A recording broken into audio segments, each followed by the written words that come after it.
So starting off, I would like to give you some background information about my school. I just finished my first year of teaching at O'Laughlin Elementary School in Hays, Kansas. We are a Title I school and currently have 390 students enrolled, grades kindergarten through 5th grade. 50% of our students are male and 50% of our students are female. 93.33% of our students are white.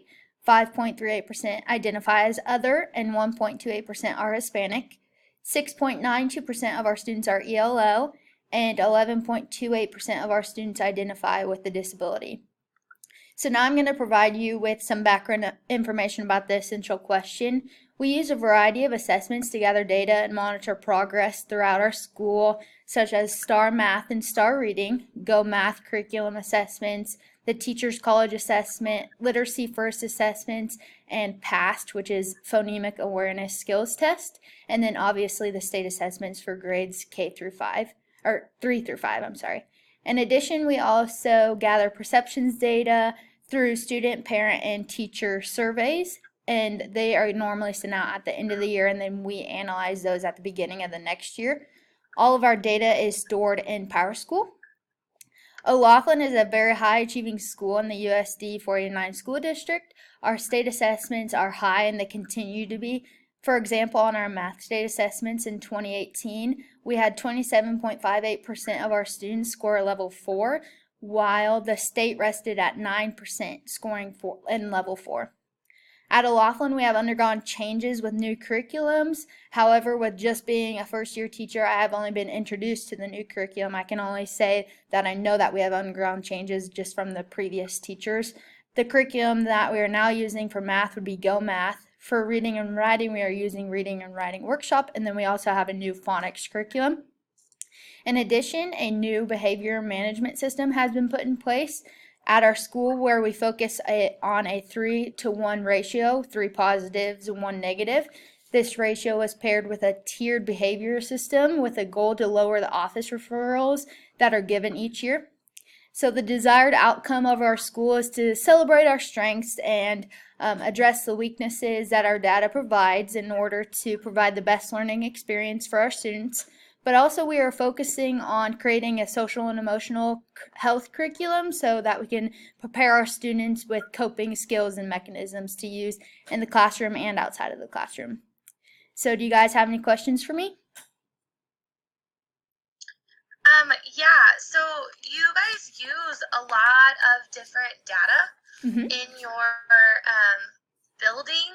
So how does that kind of work? Do you guys like focus on one data, or do you just kind of utilize them all to meet the needs of your students? Okay, so just to kind of answer that question, either at the beginning of the year or the end of the previous year, we identify our strengths and weaknesses. So, for example, if we were really focusing on reading comprehension, like that was a weakness, then we would obviously be looking throughout all of the data to see what strategies that we implement for the next year to see if those are working. Does that make sense?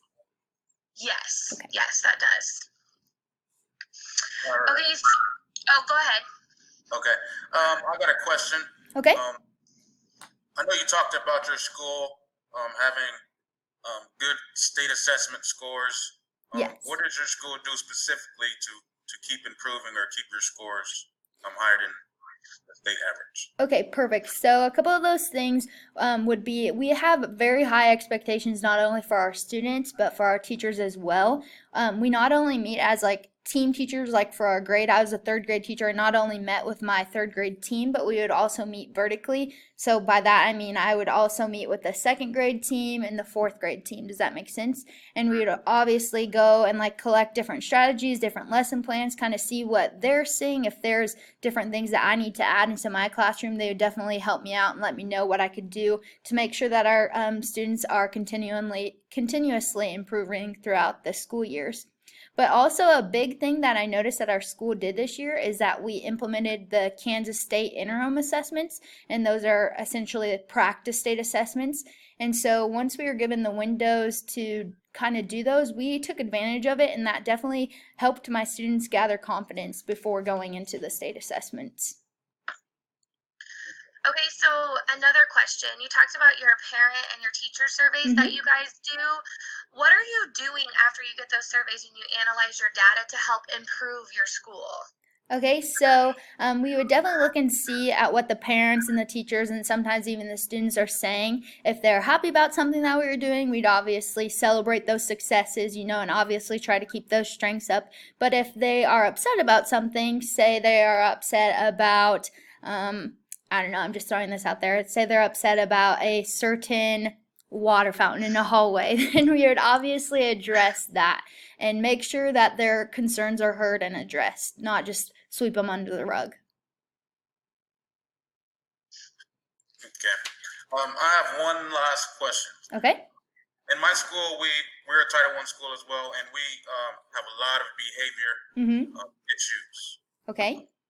And with behavior issues, there's a lot of kids that miss a lot of school time, so that affects our data because they're not in class to be able to learn. Can you explain your 3 positives and your negative process? Yes, I can. So I noticed at Laughlin that we had increasingly bad behaviors. We weren't seeing the desired behaviors that we wanted to, so they implemented the 3-to-1 ratio, which is essentially pointing out the desired behaviors that we want. So it would be 3 positives to 1 negative.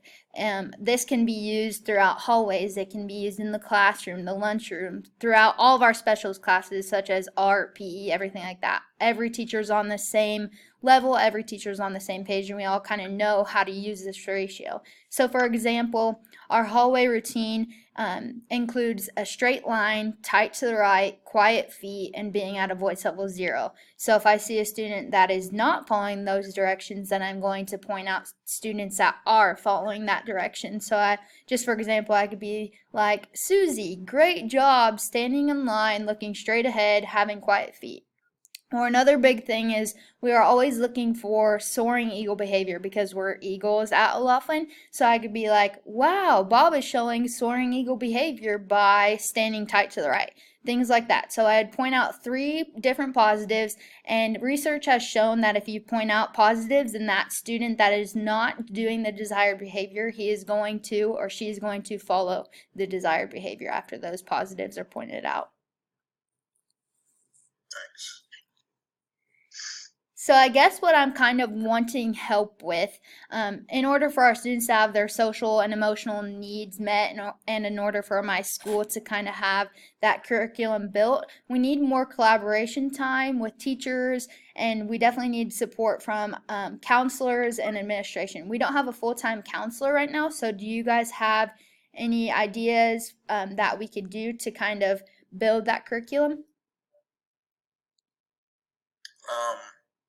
One thing we do at our school is we have a content leader. So I do PE right now. So what we do, we have a PE head, and all the heads meet like once or twice a month to talk with each content group, and they talk about things they can do to improve processes that's going on, maybe in the PE department, maybe if they feel like we need more exercise, or if they feel like something's not going on, then all the group heads talk and they get that content. Then they refer it back to us regular gen ed teachers.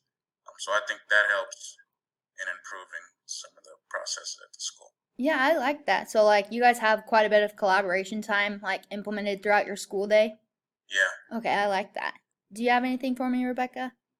Well, I think, kind of what Carrie said, I think it's really important to have collaboration time that's like set in your schedule. So like like when you go whatever time, from 9 to 10, that it is time to sit down and collaborate about data. And I know that gets hard because there's so much other stuff going on, but I think it's important that there's like it could even be like before school where you meet for half an hour, and that every Thursday you're going to meet and sit down and talk about data. And I think it's important that it's not just your team, but that there's other people there throughout the building to give insight.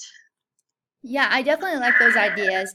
We have planning time set aside, but teachers kind of complain about not having their planning time if we set aside to collaborate about data. So I think that we kind of all just need to get onto the same page. So I'm definitely going to take your guys' ideas and implement those throughout my school.